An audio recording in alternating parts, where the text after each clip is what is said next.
গাড়ির সমস্যা আসছে কি গাড়িটা ধাক্কা মারতেছে, এই কারণে ধাক্কা মারতেছে। আমরা সেটা সমাধান করবো। দেখেন ফেজার মোটরসাইকেল, এখন গাড়ি খুলে ফেলবো।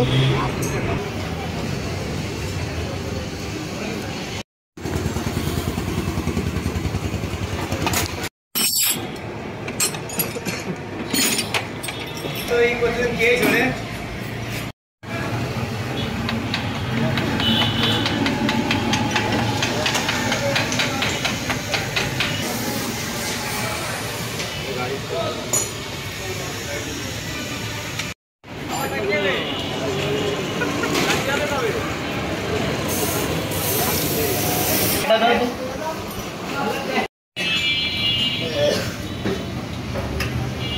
কি অবস্থা, মোটরের ভিতরে নোংরা পড়ে গেছে কি পরিমাণে দেখেন। বর্তমানে তেলের সমস্যার কারণে এই সমস্যাগুলো হচ্ছে। ময়লা পরিষ্কার করে না রাখলে ঝামেলা।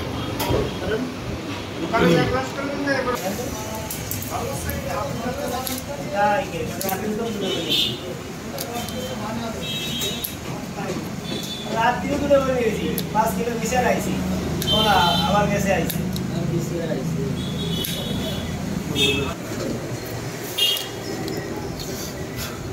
কি অবস্থা,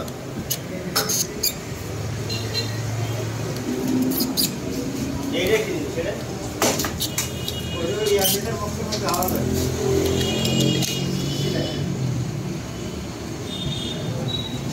ময়লা কি পরিমাণে দেখেন, পুরো জ্যাম হয়ে গেছে।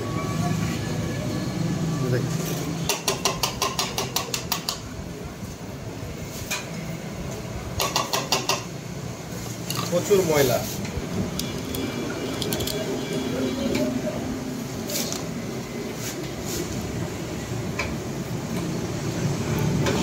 স্যাদলা পড়ে গেছে, পুরোপুরি স্যাদলা পড়ে গেছে গাড়িতে। এই কারণে দম মারে, গাড়ি রানিংয়ে বন্ধ হয়ে যায়।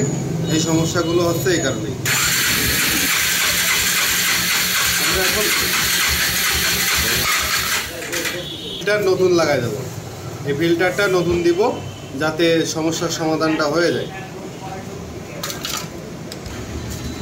এটা হচ্ছে FZ এর ফিল্টার, এটা নতুন। এই দেখেন কি অবস্থা, এটা আছে কি অবস্থা হয়ে গেছে। এখন আমরা এটা লাগাই দেবো নতুন, এতে ইনস্টল করে দেবো যাতে এই সমস্যার সমাধানটা হয়ে যায়। ঠিক আছে,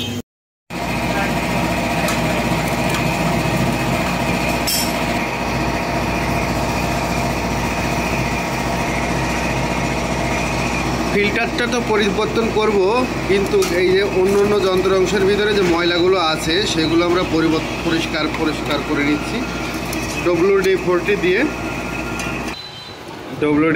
দিয়ে আমরা ওইটাগুলো পরিষ্কার করে দিচ্ছি সুন্দর করে, যাতে অন্য অন্য জিনিসগুলো পরিষ্কার থাকে। আর ফিল্টারটা তো পরিবর্তন করে দিবই,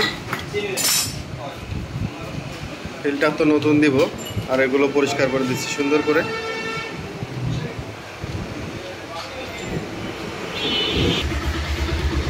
ক্লিন করে নিয়েছি আমরা ভিতরে, এখন ক্লিয়ার, কোনো ময়লা নেই। এখন আমরা সেট করব এটা নতুনটা।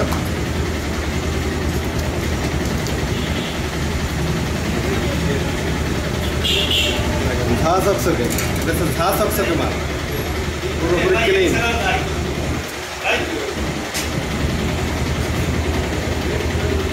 এই दोन থাকবে কি জানেন সারা বছর না কি আমাদের গাড়ি স্টার্ট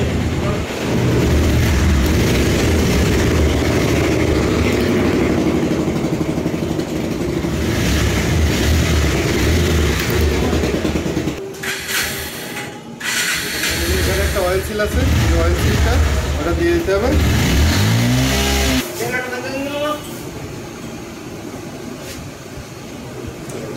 অয়েল সিলটা দিয়ে দিতে হবে।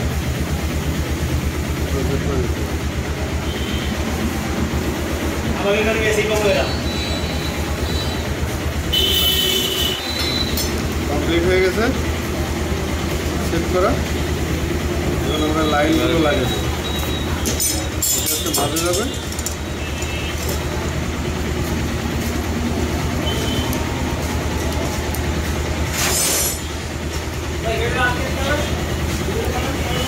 ইঞ্জিন না চেক করে রাখবার সব ঢিলা।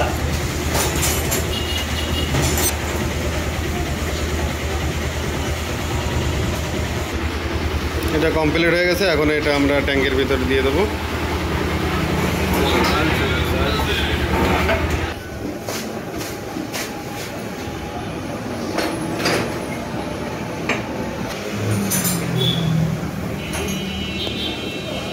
এফআই মোটরে যদি কখনো এরকম ময়লা বাঁধে তাহলে কিন্তু তেল পাবে না ঠিক মতন, আর গাড়ি রানিংয়ে ধাক্কা মারবে, রানিংয়ে বন্ধ হয়ে যাবে, নানান রকমের প্রবলেম দেখা দেবে। অতএব আপনারা 10,000 15,000 পরপরই এগুলো ক্লিন করিয়ে নেবেন, এবং ফিল্টারটাও অনেক সব পরিবর্তন করতে হয়, সেটা করে নেবেন। তা নাহলে ক্লিন করাই নেবেন, তাহলে আপনাদের বাইকগুলো ভালো চলবে। ধন্যবাদ।